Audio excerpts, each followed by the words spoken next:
Welcome to Forbes Newsroom. Joining me now is Scott Mendelson, a Forbes entertainment analyst and box office pundit. Scott, thank you so much for joining me. Well, thank you for having me. It's a pleasure to be here.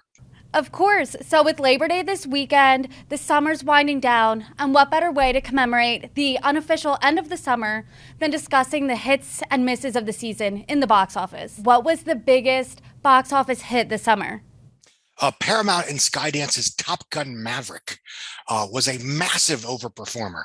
It earned approximately, and it's still going, so as of this recording, it's earned approximately $695 million in North America. It'll pass 700 million domestic either over Labor Day weekend or very soon after Labor Day weekend, at which point it will be past the unadjusted for inflation, I'll explain that in a second, domestic gross of Black Panther to become the fifth biggest film of all time in domestic grosses. By the way, and just because if you're going to be a regular watcher of this, this is a good thing to know. When I talk about adjusted for inflation, that means ticket prices tend to rise with inflation. So a ticket in 1986, when Top Gun first came out, is a lot cheaper than a ticket in 2022.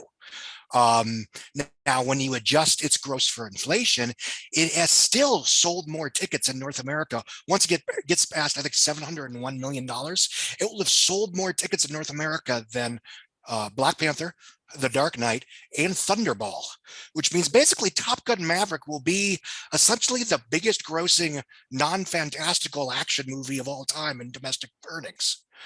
Even, in terms of just raw tickets sold, it's incredibly popular. It's made $1.4 billion worldwide, and it's still going strong. Why was Top Gun so underestimated? I think you might have even underestimated its success too.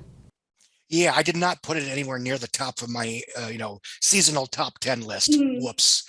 Um, Basically, for the last 15 years, Tom Cruise films that weren't Mission Impossible pictures, some of them are very good. Most of them are very good, if we're honest.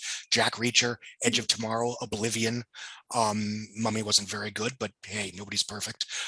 Those films have had something of a ceiling in terms of over under 100 million domestic and over under 400 million worldwide. So the big question heading into the summer was, is Pete Maverick Mitchell, the protagonist of Top Gun and Top Gun Maverick, is he as much of a marquee character as Ethan Hunt from the Mission Impossible films? And the answer was a resounding yes. The film is by far Tom Cruise's biggest domestic earner and biggest global earner of all time. It's not going to quite double Mission Impossible Fallout. That film did 792 million worldwide in the summer of 2018, but it's going to get close. And in raw, unadjusted domestic grosses, the previous high water mark was Steven Spielberg's War of the Worlds, which made 235 million in the summer of 2005 in North American earnings and 600 worldwide, which prior to this was Tom Cruise's biggest non-Mission Impossible picture. As far as why, the reviews were very good. And not only were the reviews good, they emphasized a few things that are of commercial value. The film looks great in a theater. Mm-hmm. It is fun. It is escapist. It is not going to make you feel terrible about the state of the world. Important these days. Yeah. Yeah. Really. That's why people go to the movies. Yeah. Mm-hmm. They're even films that tend to be about the issues of the day. There still needs to be some implicit, promise that you're not going to theater to have a bad time. Because you can do that at home. You can watch The Handmaid's Tale on Hulu. Of one of many examples I can think of. And there clearly was an interest in the original Top Gun quote unquote franchise. We're talking about one film that made 176 million in North America in 1986 and about 350 worldwide in the summer of 86. Right.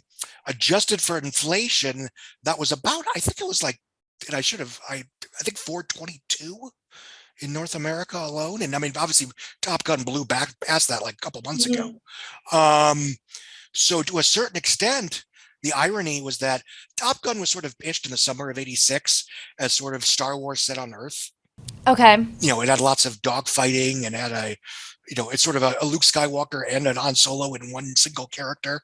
Sure. Or if you want to be weird about it, you've got you know, the Han Solo character is the lead. The play it safe Luke Skywalker was Iceman, and then Kelly McGillis was sort of the Princess Leia, but that's whatever.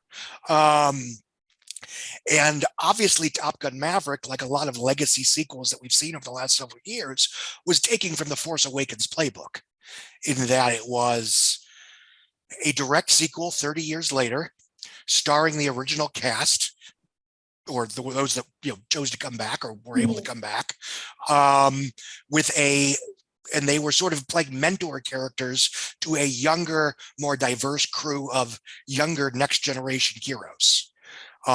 Some of these films, like The Force Awakens, put the new characters in the spotlight. Some of them, like Terminator Dark Fate or the Matrix Resurrections, or I would argue Independence Day Resurgence, tend to let the franchise vets sort of hog the spotlight. I would argue Top Gun Maverick is one that let them hog the spotlight, which, to be honest, was a reason I wasn't huge on it when I first saw it. It was, what I like to call a good movie that doesn't work for me. And there's a difference between a Force Awakens, which I wasn't crazy about, but gets the job done, and Rise of Skywalker, which doesn't get the job done. But that's a different conversation. And the sort of the secret sauce of its success, in my opinion, it had good reviews. It had the promise of escapism. It had Tom Cruise as a definitive marquee character, which in this day and age, the biggest thing you can do to get butts in seats is have a marquee character that people want to see a movie about. I want to touch on that. I want to touch on the Tom Cruise element of Top Gun. As you know, Tom Cruise has been facing controversy for the better part of 2 decades. Do you think that with his reprisal of the role of Maverick, he has completely rehabbed his image? Or do you think Top Gun's so iconic, people were going to see it regardless, and they were able to separate the artist from the art?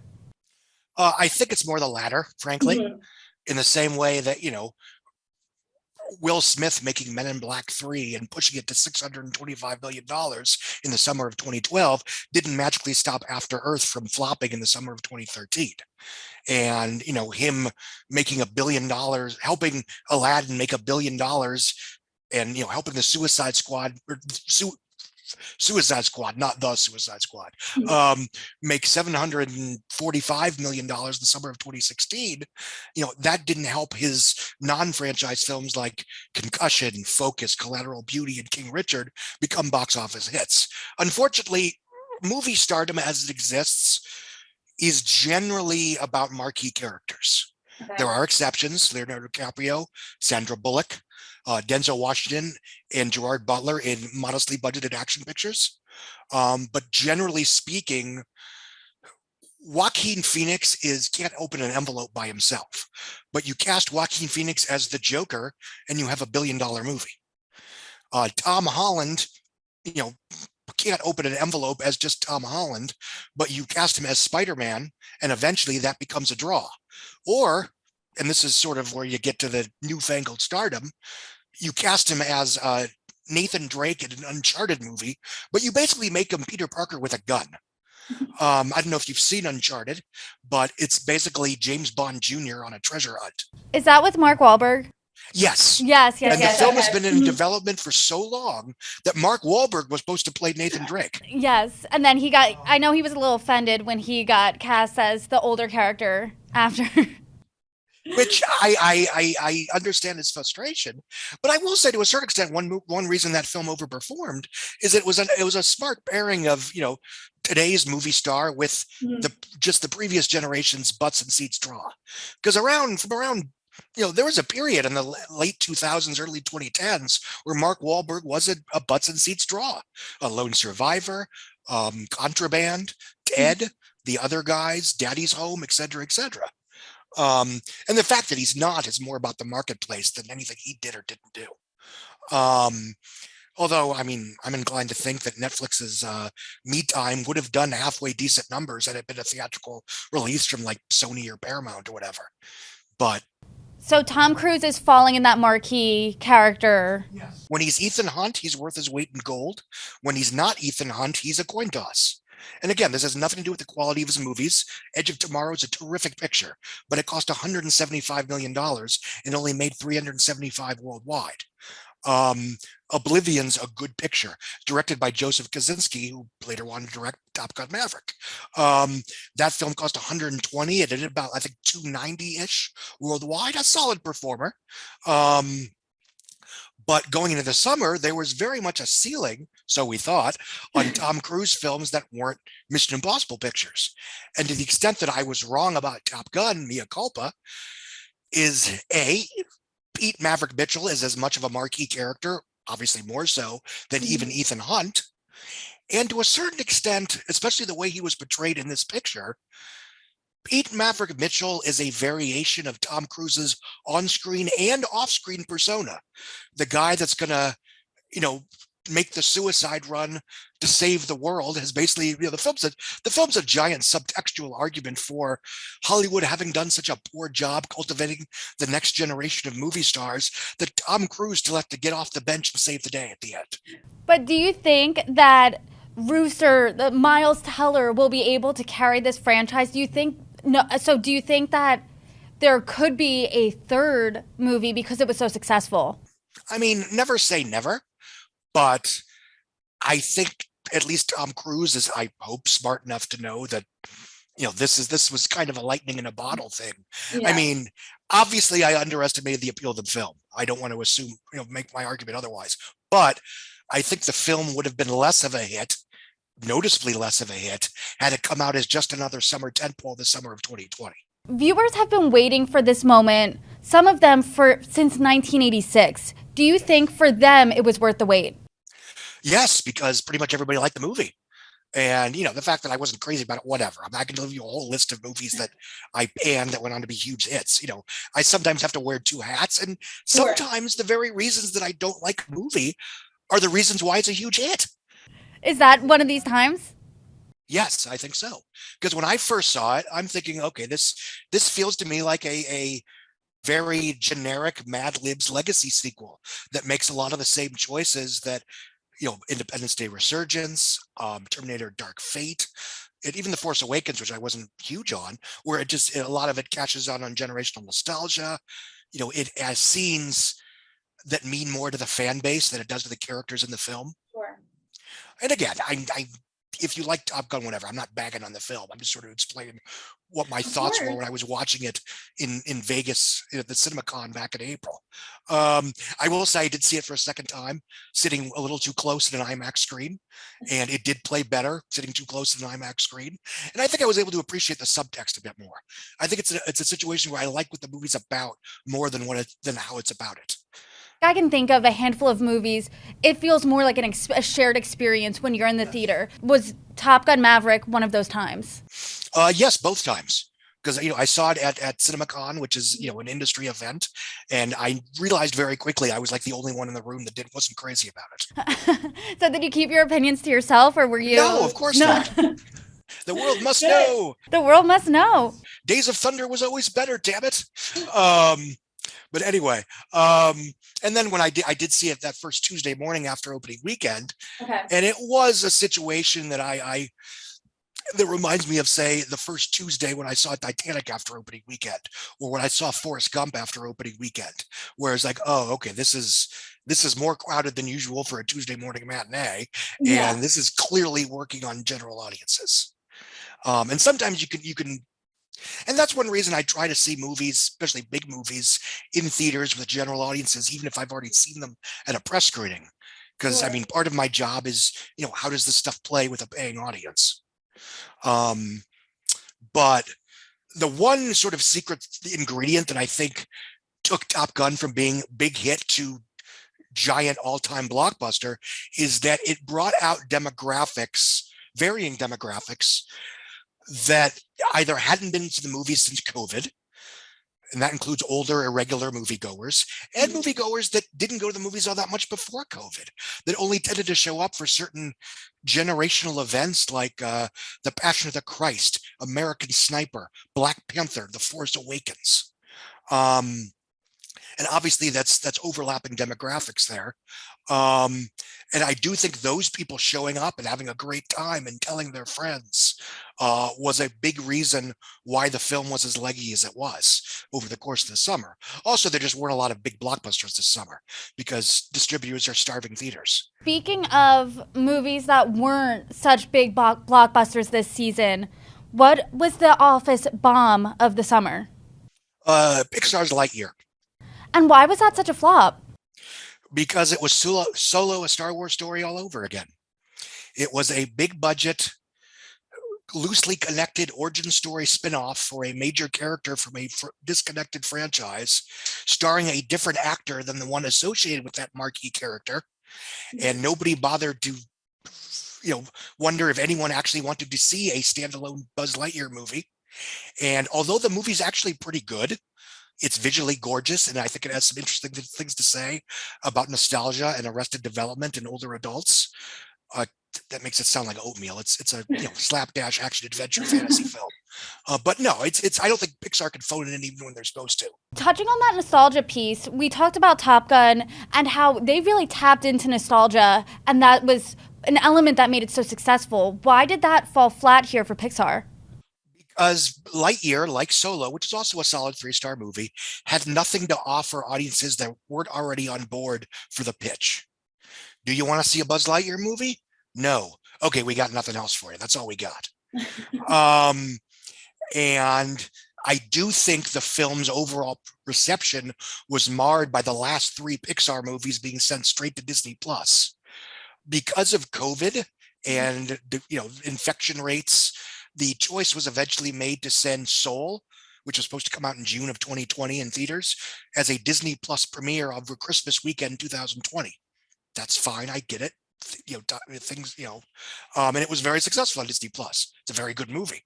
It still won the Oscar for Best Animated Feature. They also did the same with Luca in the summer of 2020, even though I personally think that film would have done okay in theaters. That being said, it was very successful for Disney Plus. Why were they doing this? Were they doing this because of the pandemic, or they didn't think it would be as successful in theater? I think the official company line, all due respect, was it's the pandemic and kids aren't vaccinated, yada yada yada. I believe they were doing it because they were prioritizing Disney Plus, and they wanted A-level content for Disney Plus. And the irony is there was a lot of talk, good-natured, good faith conversation about how Disney was treating Pixar poorly because they were being shunted off to Disney Plus instead of being given a theatrical release. I understand that sentiment. That being said, I would argue to a certain extent it was Pixar's A+ critical reputation that made it of prime value to be placed on the streaming service, which was of a higher priority for Disney at that moment in time, as opposed to theaters. Did viewers knowing that it would be on Disney Plus so soon hurt its theatrical release? I think it hurt it by a few bucks. And again, it's there's lots of little things that make slight paper cut type injuries. Like, I'm sure the online only controversy about the film's same-sex kiss between 2 married grandmas might have cost it hundreds of thousands, possibly millions of dollars. But let's say, and I'm making this up to make a point, let's say that controversy cost the film $10 million in domestic grosses. It made 128, it was going to be made 118 million domestic. You throw in that $10 million and it still barely made more than The Good Dinosaur. So that controversy plays great for clicks, but general audiences don't care. How do we know they don't care? Because what they spent their money instead on Jurassic World Dominion, Doctor Strange and the Multiverse of Madness, and Thor: Love and Thunder, all 3 of which have supporting non-white female lesbian characters in supporting cast. Directly refutes that point. Yeah. But getting back to Lightyear, I do think the Disney Plus thing hurt because you're creating a perception among general moviegoers that a big Disney movie will be available for free, if you're a subscriber, for free in anywhere from 45 to 60 days. So why spend all that money with you, your kids, the popcorn? And they also pushed Turning Red to Disney Plus in the middle of March, which I thought was a terrible choice because, yes, that we're still in a pandemic. Yes, there's still health concerns involved. But in terms of the marketplace, the Batman was making $370 million domestic right along in mid-March. And unfortunately, Turning Red got tagged with some ridiculous, again, online only, controversies about, oh no, it's a metaphor for puberty. It's so inappropriate for kids. Disney's grooming your children and other salacious nonsense. That because you didn't have box office grosses, because you didn't have cinema score, which is opening night polling the people that actually bought a ticket, as opposed to, Rotten Tomatoes user polls, which are opt-in, IMDb user polls that are opt-in and can be massaged by disingenuous actors. I'm shocked that Captain Marvel has such a low tomato score. I wonder what's going on. Spoiler, that often happens with films and television shows that are about non-white protagonists, non-hetero protagonists, and pretty much everyone knows that it's people, review bombing. That's what the term for it is. But Rotten Tomatoes instituted a system for the theatrical releases in early 2019, where in order to review rate the movie on Rotten Tomatoes, this is for users, not critics. You have to verify that you've bought a ticket on Fandango. So you actually have to have seen the film. Oh, that's important verification. There's no verified user thing. Okay. So that gets tricky. That can get tricky. Yeah, it's so not only did Turning Red not go to theaters hurt it in terms of not making any money, it left it wide open to these disingenuous, scandalous, click-friendly online controversies with none of the usual tools to rebut that. Do you think that should be a thought process on whether it's going directly to a streamer or a theatrical release, or no? I would say no. It just made me mad. A personal gripe, okay. Because I know this stuff is nonsense. It's nonsense when the right-wing trolls, kvetch about Brie Larson and Captain Marvel, that Captain Marvel makes $1.1 billion. And for that matter, it's nonsense when, film Twitter, and I'm a part of that, and the more progressive wing of online film discourse, whines about Bohemian Rhapsody being problematic and why did, but then it goes on to win 4 Oscars and gross $905 million. But speaking on that note, Gru went viral over the summer over their viral TikTok. Let me rephrase that. So Minions went viral this summer for a TikTok trend. Do you think that if Lightyear had a similar trend on social media, that would have helped it at all, or no? Not over the long run. Might it have gotten a few million more on opening weekend, and maybe. But here's the thing about, first of all, that was terrific. I love seeing that. I love, after 2 years of people online, kids are never going back to the movies. Families are never going back to the movies. Minions, The Rise of Gru, that sets a new opening weekend milestone for an Independence Day opener with 128 million over 5 days. And you have a giant viral TikTok trend of what I assume are teenagers and, younger college students dressing up in suits and going to the movies and treating it as some kind of, tongue-in-cheek religious experience. Now, I love that because it rebuts conventional wisdom about, kids don't want to go to the movies anymore. But do I think it made a difference in terms of the grosses? No. Because A, that's still a very small part of the movie-going population. And B, the film didn't collapse. It was actually very leggy. It has made more money in North America than the first Minions did from a, over under equal opening weekend. And if it had just been the hashtag Gentleman's Minions, moving the goal, pushing those grosses, you would have had the film collapse after its second weekend, but it didn't.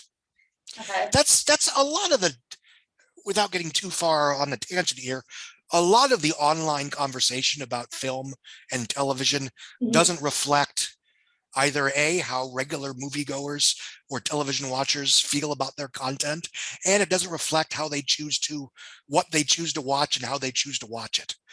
For example, you're always hearing chatter online about spoiler culture and, this film did great because they want to learn about spoilers, or you had to, it's like Avengers Infinity War had the mother of all cliffhangers. But you know what? Everybody and their sister knew about that cliffhanger by the Saturday or Sunday of opening weekend. And that film did not remotely drop dead after a $258 million opening weekend. It kept going and going and going to 679 million domestic. Why not? Is that because people will see it despite the spoiler, or they didn't see the spoiler at all? Both. But they don't care. They're still seeing it. If you ask them on the street, they'd rather not know of the big plot twist before they see the movie. Of course. If it's something they want to see, they're not going to not show up. I mean, everybody and their grandmother knew that Tobey Maguire and Andrew Garfield were showing up in Spider-Man No Way Home by the front. Wait, they were? No, just kidding. Well, it's on the new poster now, so it's not my fault. But nonetheless, that film was incredibly leggy, especially for a huge Christmas release. It made an $804 million domestic from a $260 opening weekend, even after the spoilers were front and center.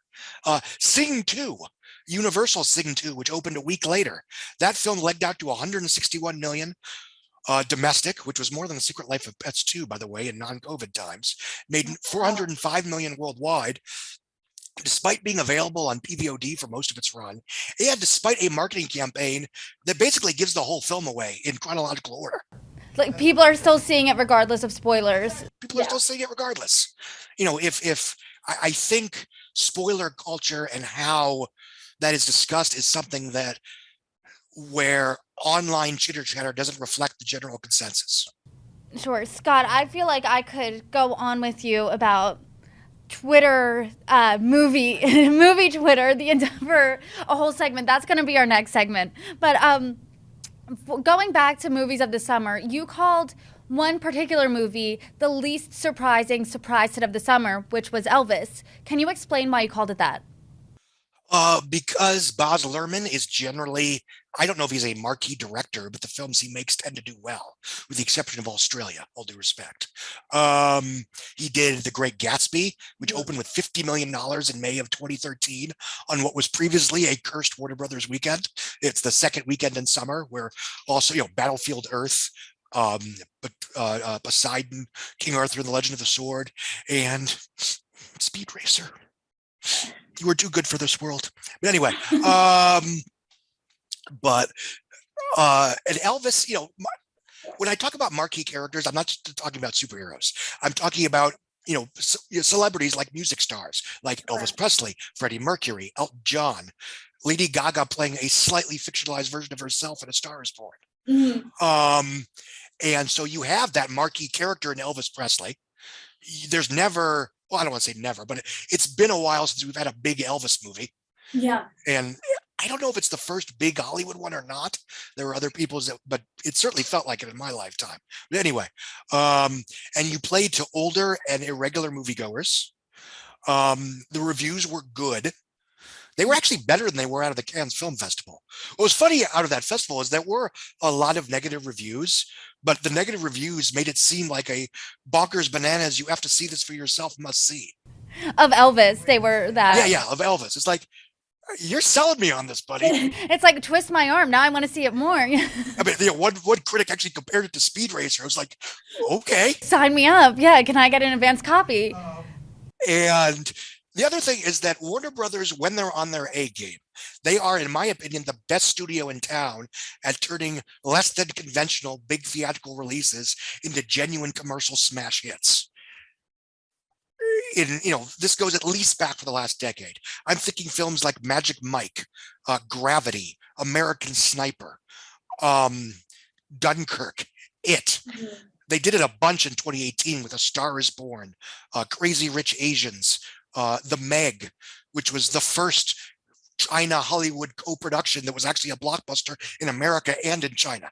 That was the Blake Lively shark? No, I apologize. That was The Shallows. That was a small-scale hit in the summer of 2016. Yes. The Meg was the Jason Statham picture. Yes, okay. Both are good. And then in 2019, with Joker, which, was a comic book movie, but it was a grim, dark, action, light, R-rated drama that still made $1 billion without China. And then even in quote-unquote COVID times, I mean, I think Dune did better than it would have done as just another tentpole in, whenever it would have come out. I mean, I think it would have had a decent shot in December 2020, which is when they originally wanted to release it, because they were going to sell it as this year's Lord of the Rings. But what made it so successful? The right movie at the right time. And to be fair, it's successful on a COVID curve.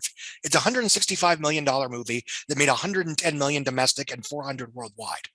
Okay. In non-COVID times, I believe that would have been not a franchise started, but a bullet dodged. You take the win, you're happy you didn't get soaked, and you move on. That being said, the reviews were good. It did win, it did win a half a dozen tech Mhm. Oscars, most of which were amazingly not presented live on the Disney broadcast. Over the past few years, you were saying we've seen musical biopics from musical greats, Elton John, Aretha Franklin, Freddie Mercury. How did Elvis stack up to And those? NWA, it opened with 61 million in the summer of 2015, made 160 domestic and 200 worldwide on a $25 million budget. But yeah, Bohemian Rhapsody was an unprecedented lightning in a bottle. Nobody could have predicted this mega smash. It made 905 million worldwide, 216 domestic from a $52 million opening weekend with mixed reviews. Again, I think the online discourse skews the narrative in terms of, but most people who saw it liked it. My dad loved it. I loved it. I mean, I have my issues with it, but it plays as a kick-ass concert rock and roll spectacular. And you said that Elvis's success hinged on these good reviews paired with Oscar buzz. Do you think it lived up to that hype? Yes, I think it's a good, solid picture. I think Austin Butler gives a strong and frankly very subtle performance as Elvis. And I think Tom Hanks gives a performance unlike anything you've ever seen him do. He's I don't played know. villains before, but he's never played a genuine, pardon my French, asshole. I don't know how I feel about Tom Hanks as a villain. He's America's sweetheart. I'm still I'm seeing Elvis this weekend. I'm very excited about that. I haven't seen it yet, but I'm nervous to see Tom Hanks as a villain. Spoiler, Colonel Parker was not a nice person. So I've heard. My mom and sister have seen Elvis multiple times now, and they, It's a terrific audience picture. And the nice thing about it is that it does kind of rebut conventional wisdom about what regular movie goers will sit for. It's a 2-hour, 40-minute, action light violence. There's obviously no violence in the picture that I'm aware of. It's a drama. It's a drama. And yeah, it's a musical drama. And I think that's the key ingredient, as you mentioned briefly, that I think in pre-COVID times, the live action musical was one of those genres, along with DC Marvel comic book movies, high concept horror, and franchise specific animation, that was still theatrically safe. It still qualified as something seeing in a theater. And I was a little scared last year because we had a lot of musicals that bombed. Dear Evan Hansen, West Side Story, and The Heights, Respect. But here's the weird thing.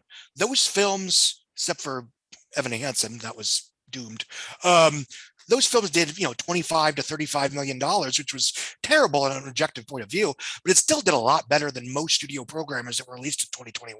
What do you think the difference is between those films and then the successes, the Bohemian Rhapsodies, the Elvises, Rocket Man? I think Elvis, obviously, it was released during a slightly healthier time for the marketplace. There's a reason they held on to it for over a year after it was set to be released. I think you have the Elvis Presley as a marquee character. I think Tom Hanks is a huge added value element, especially to the older irregular moviegoers that used to show up to Tom Hanks movies back in the 20 years ago, 25 years ago. Saving Private Ryan, Philadelphia, Forrest Gump, Toy Story, Castaway, etc., etc.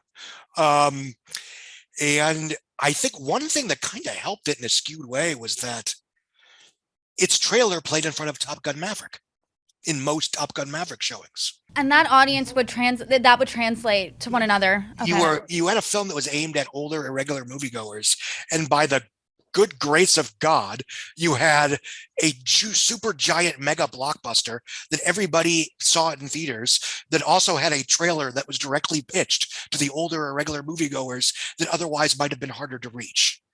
And that goes into a broader problem that Hollywood's had over the last pre-COVID several years, which is that audiences see fewer and fewer non-tentpole films in theaters, which also means they're less likely to see advertising for those non-tentpole films in theaters. And because people watch less explicitly commercial television than they used to, they're less likely to see those TV spots for those non-event films. So it's been a lot more challenging to market those films. And then when they come out, you have people on, online going, where was the marketing? It was badly marketed. Well, you didn't see all these adult movies, grown-up movies in theaters. You didn't watch commercial television, or you fast forward the commercials. where do you think you're going to see these ads? What do you think that studios could do to get eyes on these previews? Because there's a number of movies I was talking with earlier with friends. They've seen, I haven't even seen a preview yet this summer. So how can they bridge that disconnect? I don't know because, well, I mean, I have ideas, but I don't know if they're good ideas. And, it would involve a certain amount of sacrifice. Mhm. And for a publicly traded company, that's a challenging proposition. Um, I think making a real effort to get non-tentpole trailers attached to actual tentpole movies would help. So when you go to see a preview, when you go to see Jurassic World Dominion in theaters, you're absolutely going to get a preview for Idris Elba's Beast, which is also a Universal picture. And again, I don't want to speak out of turn. It's possible that trailer was attached to Sure, of Jurassic course. World. I did not, although was it? Because I did see it in theaters after the press. Whatever, doesn't matter. Because I think if Don't Worry Darling does well, and I think it's going to next month, one thing that's going to help it was having its trailer playing in most showings of Where the Crawdads Sing, which was like the only female-centric movie of the entire summer, which is embarrassing. And the second trailer premiered right before Jordan Peele's Nope. So you have a film that's targeting people, men and women, who like female-centric melodramas, and you have people of all demographics that like vaguely supernatural thrillers. And I think I did see Orphan 2 this summer, and I think it played before Orphan 2 as well. Oh, you saw that in a theater. I did. I've been waiting to see, I could do a full segment on Orphan 2. I've been waiting to see that since 2008. Take over, go for it. No, that's for a different day, but highly recommend. It's a lot of fun. Orphan was my favorite horror movie, and Orphan 2, did you see it? Yes, it's a lot of fun. It did not disappoint. I was satisfied leaving the theater. And it's one of those films there's like, this is IP just for the sake of IP. What are you doing here? And commercially, I mean, that's probably still the case, but artistically, they justified themselves Yeah. in a way that pleased me. Yes, and I didn't see, not giving anything away, did not see that coming. It plays fair in terms of whole, okay, we've seen the first one. We know what the twist is. What else you got for us? Exactly, and it didn't disappoint. But I'll leave it at that. So now I do want to get into the DC Marvel universes. What was released this summer from Marvel? They released two major sequels, Doctor Strange and the Multiverse of Madness, along with Thor, Love and Thunder. That's the second Doctor Strange movie and the fourth Thor movie. And how did they perform? Very well. And you've Okay. heard a lot of chatter online about, oh, these films underperformed and Marvel's in trouble, yada, yada, yada. Here's the numbers. Doctor Strange and the Multiverse of Madness made 411 million domestic. That's more, not adjusted for inflation, but pretty close. It's more than Spider-Man Far From Home. That's more than Spider-Man Homecoming. That's more than Guardians of the Galaxy 2. That's more than Iron Man 3. That's more than Captain America Civil War. A film that, by the way, had all of the Avengers beating the crap out of each other and cameos from Spider-Man and Black Panther. So worldwide, it made $955 million. And that is the third biggest worldwide gross for a Marvel movie that does not feature either Iron Man or Spider-Man. The others are Captain Marvel with $1.128 billion and Black Panther with $1.346 billion. However, both of those films played in China and Russia. The Doctor Strange 2 and Thor 4 did not. Had Doctor Strange 2 played in China and Russia in pre-COVID standards, it probably would have made about $1.1 billion. And nobody would have said, oh, it's a disappointment because it didn't clear $1 billion or whatever. I'm sorry. I think Captain Marvel's a fine movie. I think Black Panther's terrific. But the fact that those films vastly overperformed right before, at the end of phase 3, I think it set unrealistic expectations for what a non-event Marvel movie is supposed to do. Because prior to that, there was a genuine ceiling on non-Iron Man, non-Spider-Man Marvel pictures, and that ceiling was under $900 million. Is that why you're calling these movies so-called disappointments that were actually huge hits? Yes, because I think if you look at the numbers, they did great. But again, the media is often, the narrative is often set by people who either have an agenda, and I'll be, sometimes I have an agenda too, but I try to show my work. And or just don't know what they're talking about. They think, oh, Spider-Man 3, the Force Awakens of Spider-Man movies did $1.9 billion. So surely the second Doctor Strange is going to do $1.3 billion. That's not how it works. And you know how we know that's not how it works? Because in 2018, Black Panther made $1.346 billion. 3 months later, Avengers Infinity War made $2 billion worldwide. 2 months after that, Ant-Man and the Wasp, which is very good, by the way, made $620 million worldwide. And there was nobody saying, Marvel is doomed, Marvel is in trouble, because that's not how the world worked. In 2017, you had 3 blockbuster Marvel movies. Guardians of the Galaxy made $869. Spider-Man No Way Home, which featured Iron Man in a major supporting role, by the way, made $881 million. Thor Ragnarok made $854. Nobody was calling those films disappointments. Why is the bar set so differently for Marvel? They're wrong. They want to create a narrative that isn't there. Look, if Black Panther bombs or only does like 600 worldwide, if Guardians of the Galaxy Volume 3 coming next summer only does 600 worldwide, then we can panic. But Marvel, they're in a tricky space right now because, COVID kind of changed their momentum. Their schedule was all thrown out of whack with films opening out of order and what have you. And frankly, in the long term, and I wrote about this back in 2018, not to toot my own horn. But toot. But I must. Episodic serialized television shows tend to flounder or struggle in their 4th season.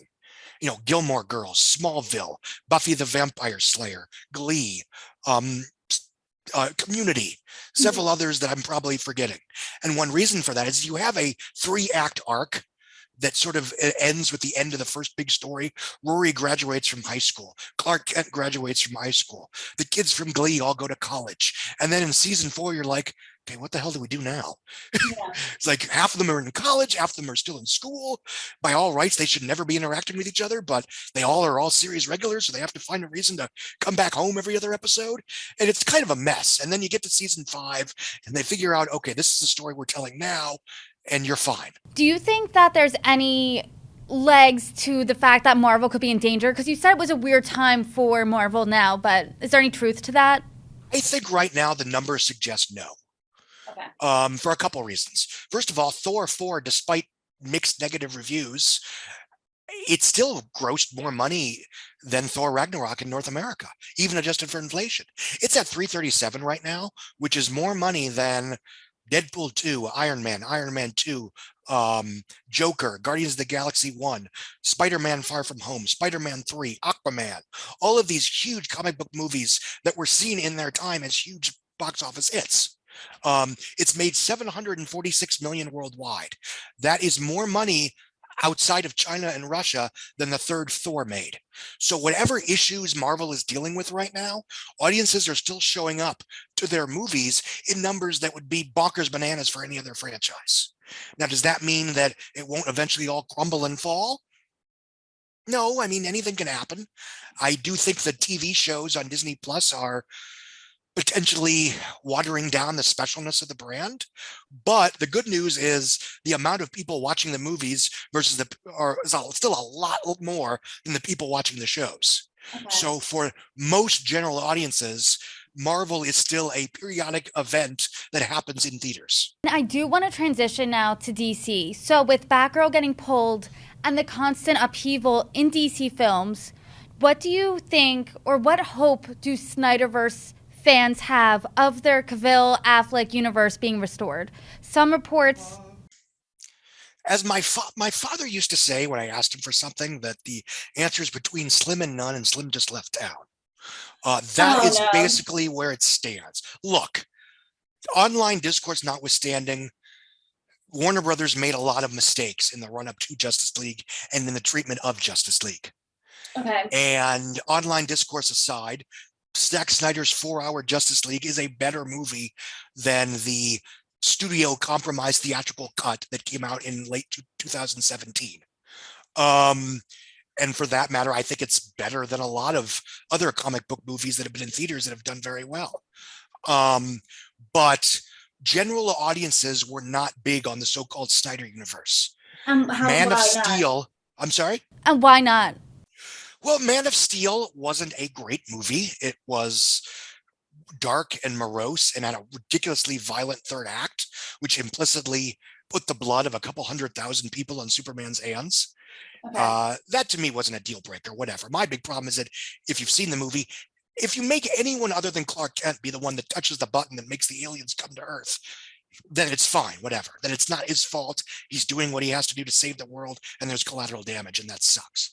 But anyway, when the film slightly underwhelmed, it did 291 domestic, but from $128 million opening weekend, it did 668 worldwide, which might have been okay if Warner Brothers, certain executives at Warner Brothers weren't screaming that it was going to do Harry Potter numbers, which never do that. If you're a studio exec, never overestimate. You always undershoot. You always set the ball, you set the bars low.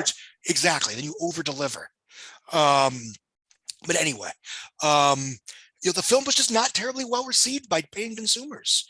There was always a risk of what I like to call the Tomb Raider trap, which is named after the underappreciated sequel, Tomb Raider in the Cradle of Life, which was a much better film than the first Angelina Jolie Tomb Raider, but flopped because everybody hated the first Angelina Jolie Tomb Raider.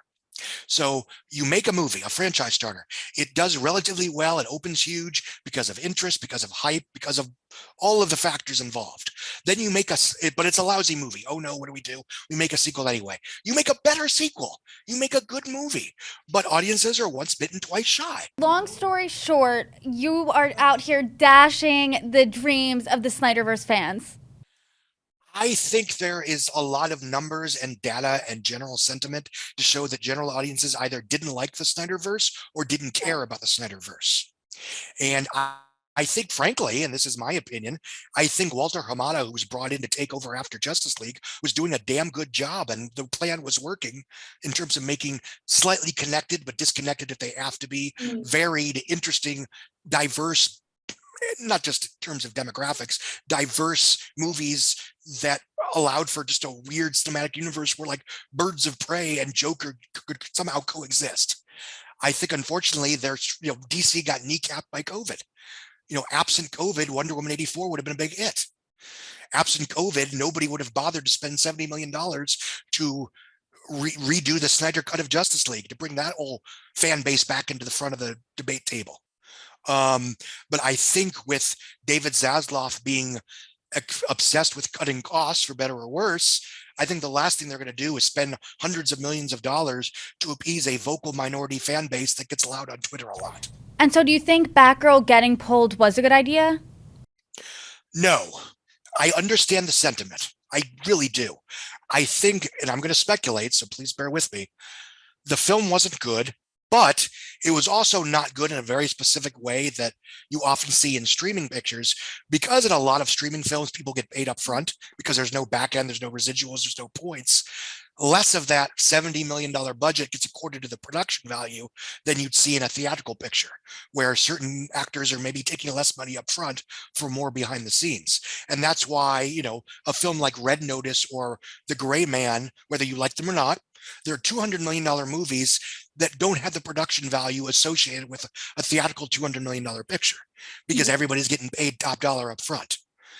If I had to take a guess, I'd say what happened with Batgirl is that it was a $70 million movie, but it was a streaming $70 million, which means it looked cheaper and felt smaller than $70 to $90 million pictures, or even $110 million pictures. Because with COVID and everything, I think the budget went up to 80, 90 million, like Deadpool 2, Shazam, Logan, et cetera, Venom.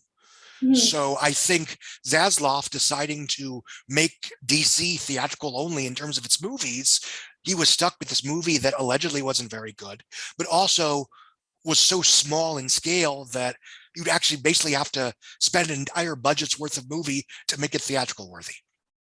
Got it. So that's my thinking of why that probably happened. Does that mean I think he'd made the right call to ditch it? I don't think so, because the bad press is going to cost them. Yeah. I think it sends a terrible message to talent that you can treat a $90 million movie with the same disregard that you treat a $30 million unaired Game of Thrones pilot. Because in television, pilots get junked all the time. I mean, but this is almost unheard of, right? For a movie, yes. Okay. Especially a film this high profile from such a franchise, yada, yada, yada. I mean, there are films that get buried. They're just films that you've never heard of. But it was unprecedented, and it sent a terrible message to talent. And the optics of junking an uncommonly diverse female, non-white, female-led DC superhero movie with a bunch of not a white guy talent involved is a bad message. Yeah, that's definitely a bad look. Fair or not, the optics stink. Mm-hmm. So the question is eating the $90 million versus getting your tax break worth not getting the god-awful publicity that's following you around for the next few years? Of course. I would say no, but it's not my money.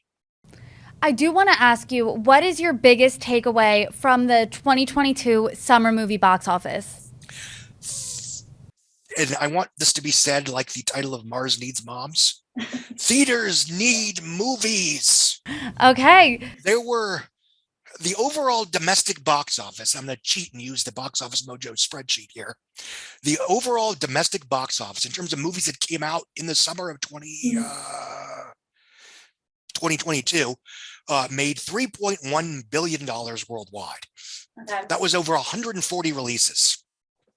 It was the amount of movies released was 140 versus in 2019, which was the last non-COVID year, 276 movies came out in the summer of 2019.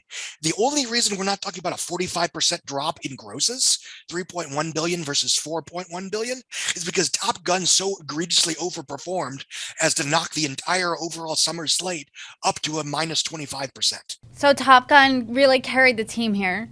As silly as it sounds, as hyperbolic as it sounds, Tom Cruise's Top Gun really did save movie theaters this summer. Well, Scott, we'll leave it at that. Thank you so much for joining me. You're very welcome.